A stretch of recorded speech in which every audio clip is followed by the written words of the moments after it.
Learn to Fly is an extremely nostalgic browser game series. In it, you help a penguin to prove to those goddamn liberals that penguins actually can fly, as well as the fact that the world is actually run by a corrupt group of the elite uber-rich known as the Dodos. And considering that the final installment of the series turned 10 years old a few months ago, I thought that now would be the perfect time to revisit the games and see how well they hold up today, starting with the OG Learn to Fly.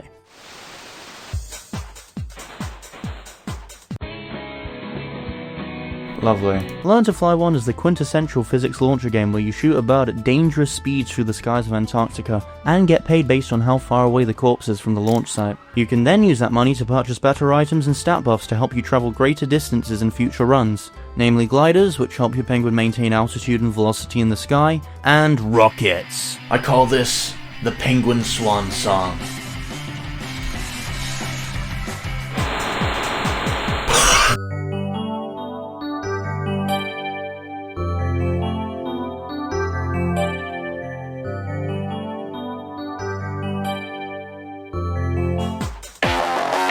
But apart from this, there's not really a whole lot else to the first game. Oh god, there's lore somewhere somewhere in there.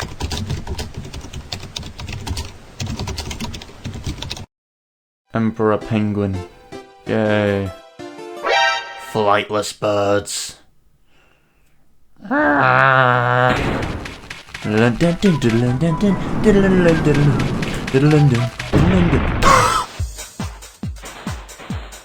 So I like playing a stone skipping game for the first part. Can I... Oh, it says the cost there. Jesus, bro, I don't know how I passed English.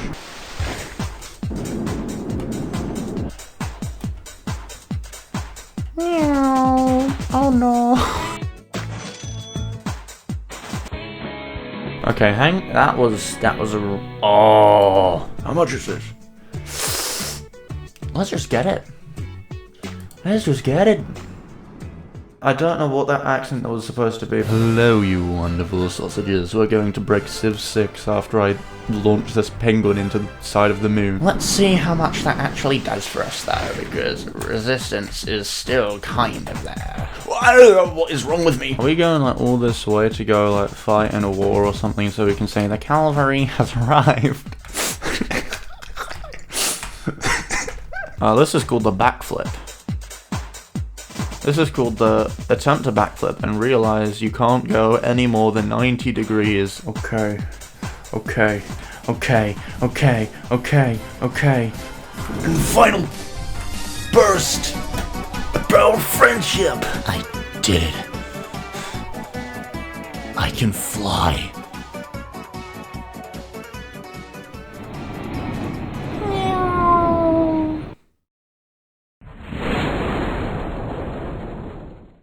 No!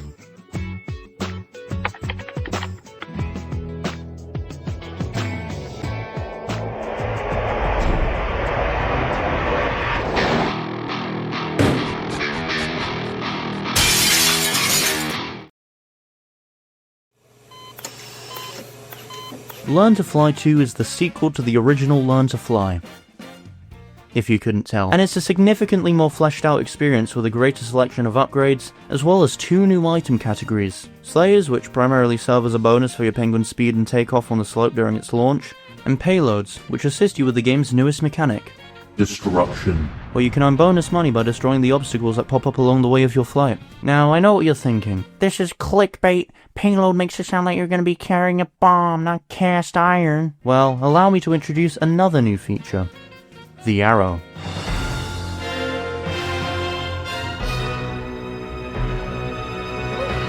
Bomb has been planted.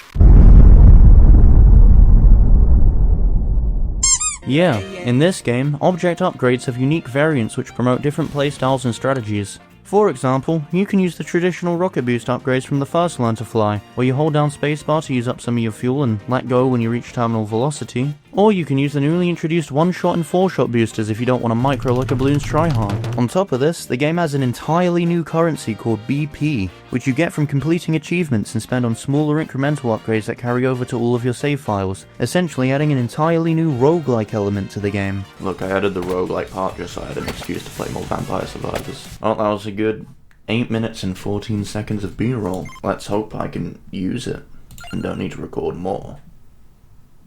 Finally, after beating the main game, you unlock 2 new game modes. The first being a legacy mode that lets you play in a similar fashion to Learn to Fly 1, removing the entire obstacle destruction aspect of the game and bringing back the beloved penguin protagonist, who's prepared to suffer more brain damage to prove the Dodos wrong. And a budget challenge mode where you're given a small pool of cash to purchase upgrades and see how far you can go. Oh, look at that. I dare you to try and beat that score. Overall, Learn to Fly 2 is a massive improvement on the first game in every aspect, adding a lot more depth to its traditional upgrade system and gameplay, as well as introducing new ways to play and enjoy the game. Now fuck off, I'm watching a cutscene.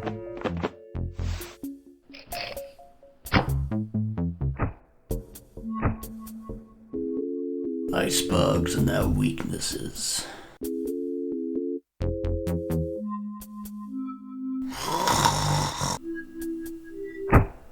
I got it! Let's build a massive boat.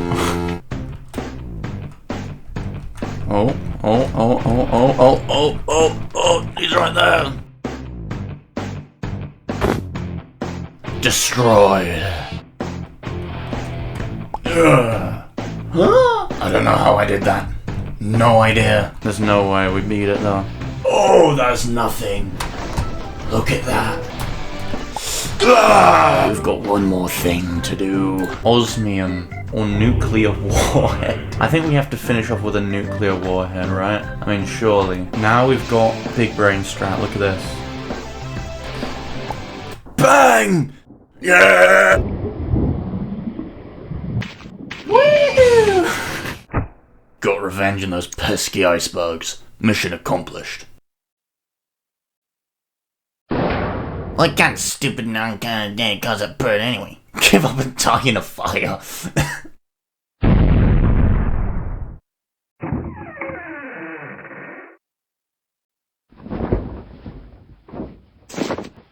Huh?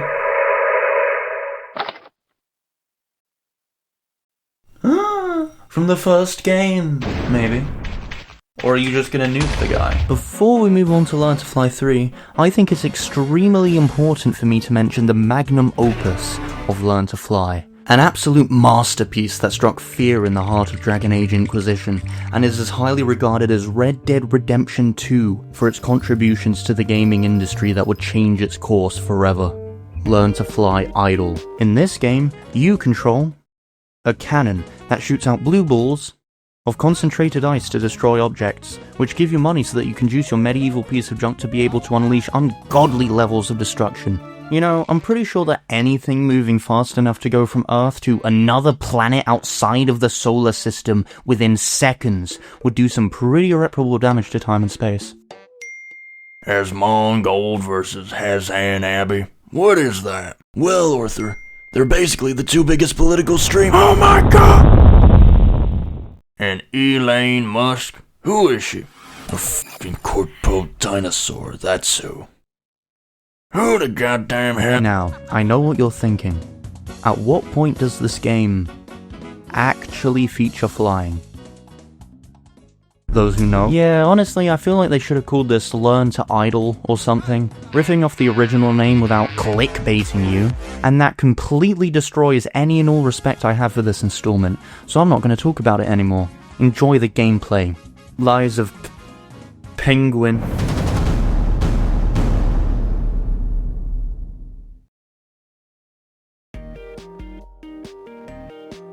No intro or anything, just like, oh, we're here now? Great. I think the best thing to do right now is just to, like, get to a point where we can leave this to run.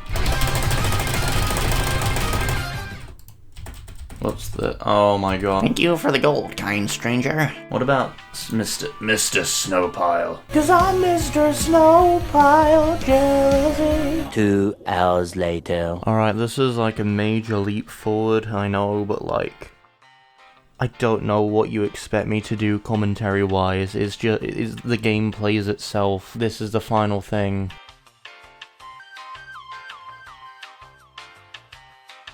And finally, bang, and that's it. We beat the game. You know what time it is now. Learn to Fly 3 is the most recent and final game in the Learn to Fly series, and it doesn't mess around when it comes to content and replayability. The game has 4 game modes. The story mode, which takes your penguin on a journey through both sky and space, with the end goal being reaching an altitude of 200,000 or higher, depending on the difficulty. There's also classic mode, which has you fly through the sky horizontally, in a way that's closer to the earlier installments. Payload mode, which is the same as the regular story mode, but it forces you to carry increasingly heavier weights up beyond the stratosphere for additional challenge. And then there's sandbox mode, which lets you apply additional multipliers to all of the game's main stats, essentially giving you free reign over its core infrastructure. Which brings me nicely onto the next topic. Oh, hang on, I was gonna talk about... You can finally edit what your penguin looks like using a small selection of color sliders and pieces of clothing. On a less exciting note, LTF3 features the largest catalogue of items, with there being over 100 in 4 different categories. The main body of the vehicle, the launcher that sends it into flight, and stages and boosts, which provide you a way to both passively and manually give your rocket an extra kick during flight. All in all, Learn to Fly 3 is absolutely the most in-depth and enjoyable game in the whole series, idle included. Honestly though, I didn't really get around to playing a whole lot of the game because I recorded it while drinking some I wanna hold your hand water. So I didn't really have the energy to play more and appreciate just how much this game has to offer. If you do want to see me revisit Learn to Fly 3, however, pick off, you get one nostalgia bait video for every game series. I'm not a charity worker. In all seriousness, if the Learn to Fly series interests you at all, I highly recommend that you try this game, as it has a hell of a lot to offer, and I've probably only scratched the surface here. Now that that's out of the way, it's time to go to Penguin NASA.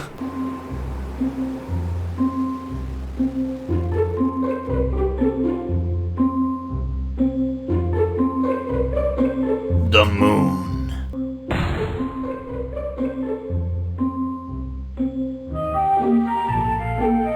It's pretty sick. Oh my god.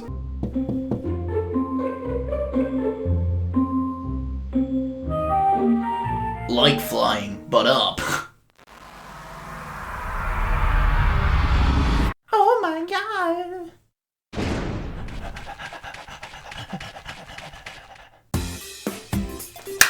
Alright. What do I do? Oh, click. Okay. Pokemon Yellow now available. Okay, that's perfectly ugly to look at. There we go. We've got pixels. Was that Flappy Bird? Oh yeah, this game is old. This game is a decade old. Oh! This is why we play Russian roulette. I hate these guys. I hate these... Bro. What are you doing up here? So, according to the game design of Learn to Fly 3, it uses the upgrades at the bottom first, and then it goes to the ones at the top, which I think implies that the ones at the top, like, the later you use your upgrades, is more beneficial. Was that a f***ing UFO? This could be the run. We can get 25k with this. Oh, we have to reach the moon, don't we? Not space. Oh, come on. Oh!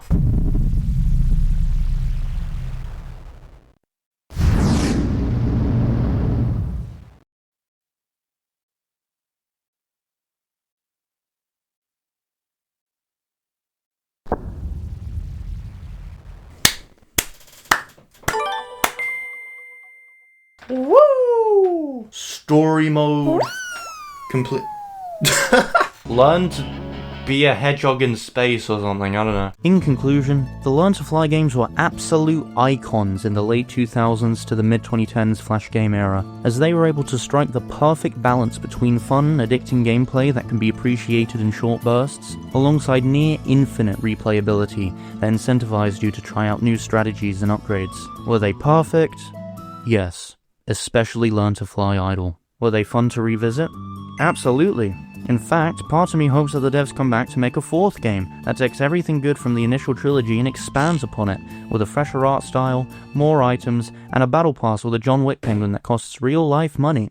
That seems unlikely though, but I still think that the games are not only an important part of Flash game history, but also to the childhoods of thousands, if not millions, around the world.